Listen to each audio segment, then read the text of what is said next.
పైకెత్తుడు అయోధ్యలో రామునికి రావడాలి. జై శ్రీరామ్, జై శ్రీరామ్. ఎందుకంటే ఈ జై శ్రీరామ్ నినాదం మన తలిస్తే మొన్న నినదిస్తే కాంగ్రెస్ వాళ్ళకు బీఆర్ఎస్ వాళ్ళకు గజ గజ గజ అంటున్నారు వాళ్ళు. నేను చెప్పినా మొన్న బీజేపీ వాళ్ళు రాముని పేరు చెప్పి ఓట్లు అడుగుతున్నా అన్నారు. నేను బరాబర్ అడుగుతాను చెప్పిన.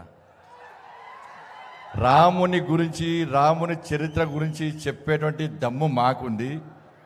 రామాలయం కడతామని చెప్పి కట్టి తీరినటువంటి పార్టీ భారతీయ జనతా పార్టీ. మేము బరాబర్ రాముని కాపాడడం, రాముని కష్టపడి కట్టుకున్న రామ మందిరాన్ని కాపాడుకోవడం కోసం తరతరాలకు ఈ రామ మందిర స్ఫూర్తి అందించడానికి బరాబర్ రాముని పేరు చెప్పుకొని ముందుకొస్తాం.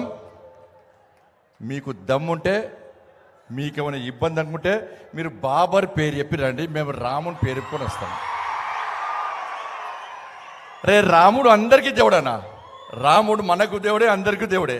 ఇలా కాంగ్రెస్ చెప్తున్నారు మీకే రాముడు. ఎస్, భారతీయ జనతా పార్టీ కార్యకర్తలకు మాత్రమే రాముడు. ఇవాళ అయోధ్యలో ఈ రామ మందిరాన్ని నిర్మించే క్రమంలో, పాత కట్టడాన్ని కూల్చేసిన క్రమంలో ఏ కాంగ్రెస్ పార్టీ కార్యకర్త బలిదానం చేసిండనా? ఏ బీఆర్ఎస్ పార్టీ కార్యకర్త బలిదానం చేసిండనా?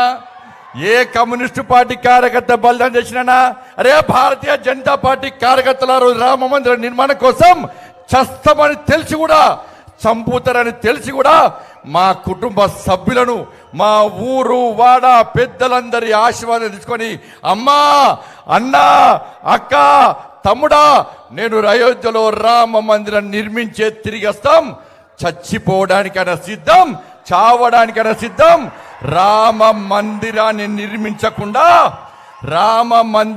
నిర్మించకుండా తిరిగి నా ఊరికి రాను అని చెప్పి ప్రతిజ్ఞ చేసి చావడానికి, త్యాగం చేయడానికి సిద్ధమై అనేక మంది కార్యకర్తలు మూర్ఖత్వం ములాయం సింగ్ జరిపిన కాల్పులో బలిదానమైన కార్యకర్తలు భారతీయ జనతా పార్టీ కార్యకర్తలైన. మరి కాంగ్రెస్ వాళ్ళకు రాముడే, బీఆర్ఎస్ పార్టీ వాళ్ళకు రాముడే, కమ్యూనిస్టు పార్టీ వాళ్ళకు రాముడే. మీ కార్యకర్తలు రాముని కోసం బలిదానం చేయడానికి ఎందుకు ముందుకు రాలేదో ఒక్కసారి చెప్పాలి. అరే ఇప్పుడు కట్టినటువంటి రామ మందిరాన్ని మేము తప్పకుండా కాపాడుతామని చెప్పి ఈ కాంగ్రెస్ పార్టీ గ్యారంటీ ఇవ్వగలదా? ఒక్కసారి కాంగ్రెస్ పార్టీ స్పష్టం చేయాలి. ఎస్, మాకు ఇంకా రాముడున్నాడు. రాముని ముందు రాముని వారసుడు నరేంద్ర మోడీ ఉన్నాడు, మా ప్రధానమంత్రి. ఈ ఎన్నికలు ప్రధానమంత్రి అభ్యర్థి నిర్ణయించే ఎన్నికలు. మా ప్రధానమంత్రి నరేంద్ర మోడీ గారు. కాంగ్రెస్ పార్టీ ప్రధానమంత్రి అభ్యర్థి ఎవరన్నా?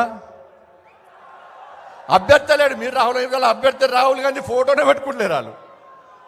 రాహుల్ గాంధీ ఫోటోనే పెట్టుకుంటలేరు వాళ్ళు. ఇలా ప్రధానమంత్రి అభ్యర్థి ఎవరో తెలియని కాంగ్రెస్ పార్టీకి ఈ దేశ ప్రజలు పార్లమెంట్ ఎన్నికల్లో, దేశ ప్రధాని నిర్ణయించే ఎన్నికలు, పార్లమెంట్ ఎన్నికల్లో ఆ పార్టీకి ఎవరు చూసి ఓటేమంటారు, ప్రధానమంత్రి ఎవరు అభ్యర్థిని ఓటేమంటారో ఒక్కసారి కాంగ్రెస్ పార్టీ నాయకులు ఆత్మవిమర్శ చేసుకోవాలి. వాళ్ళు ఏదో అనుకుంటున్నారు. ఆగు, ఈ 17వ తరగతి చుక్కలు చూపడతారు ప్రజలు. కాంగ్రెస్లో చుక్కలు చూపడతారు ప్రజలు. 100 రోజులు అయిపోతుంది బిడ్డ, 100 రోజులు అయిపోతుంది. ఆగు, 100 రోజులు అయిపోయినాక మీ 6 గ్యారెంటీల సంగతి ఏందో ప్రజలు చూపడతారు. చాలా మంది కాంగ్రెస్ పార్టీ నాయకులకు దడదడ స్టార్ట్ అయ్యేది. ఈ 100 రోజులు డెడ్ లైన్ కనబడుతుంది వాళ్ళకు. 100 రోజుల తర్వాత మా ఊళ్ళో తిరగనిస్తారా ప్రజలు? ఈ 6 గ్యారెంటీలు ఏందని చెప్పని. ఇలా 6 గ్యారెంటీలు అంటే మళ్ళీ వివరిస్తున్నాను. 6 గ్యారెంటీలు అంటే 500 రూపాయలకు సిలిండర్ ఇవ్వడమే కాదు, 200 యూనిట్లు గ్యాస్ ఇవ్వడం, ఫ్రీ కరెంట్ కాదు. ఇలా గ్యాస్ కూడా అర్థం చేసుకోండి. ఇలా ఎన్నికల ముందు కాంగ్రెస్ వాళ్ళు ఏమన్నారు? అందరికీ గ్యాస్ ఇస్తామన్నారు 500 రూపాయలకు. ఎన్నికల తర్వాత ఏమన్నారు? రేషన్ కార్డు ఉన్నోళ్ళకే గ్యాస్ అన్నారు. ఇప్పుడు నిన్నగాక మొన్న ఏమన్నారు? మహిళల పేరు మీద కనెక్షన్ ఉంటేనే గ్యాస్ ఇస్తారట. ఫస్ట్ ఏమో అందరికీ అన్నారు, తర్వాత రేషన్ కార్డు ఉన్నకే గ్యాస్ అన్నారు. మళ్ళీ ఇప్పుడు ఏమంటారు? మహిళల పేరు మీద గ్యాస్ కనెక్షన్ ఉంటే గ్యాస్ కనెక్షన్ అంటారు. మరి రేషన్ కార్డులు ఇవ్వలేదని చెప్పి 10 సంవత్సరాలు మేము తిట్టినాం, బీఆర్ఎస్ పార్టీ కాంగ్రెస్ వాళ్ళు తిట్టారు. రేషన్ కార్డుల కోసం దాదాపు 10 లక్షల మంది కంటే ఎక్కువ మంది ప్రజలు దరఖాస్తు చేసుకున్నారు. రేషన్ కార్డులు ఇవ్వకపోతే, ఇలా గ్యాస్ ఇవ్వకపోతే, కానీ 500 రూపాయలకు గ్యాస్ ఇస్తామంటున్నారు. మరి గ్యాస్తో పాటు 6 గ్యారెంటీలు అమలు చేయాలి. ఇలా 2,500 రూపాయలు మహిళల అకౌంట్లో వేస్తున్నారు.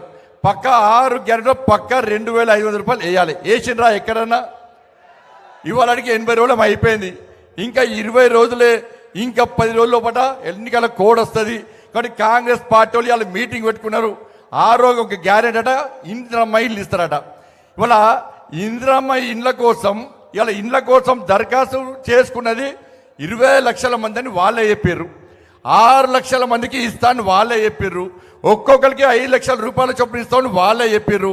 6 లక్షల చొప్పున 6 లక్షల మందికి 5 లక్షల చొప్పున ఇవ్వాలంటే దాదాపు 3 లక్షల కోట్లు కావాలి.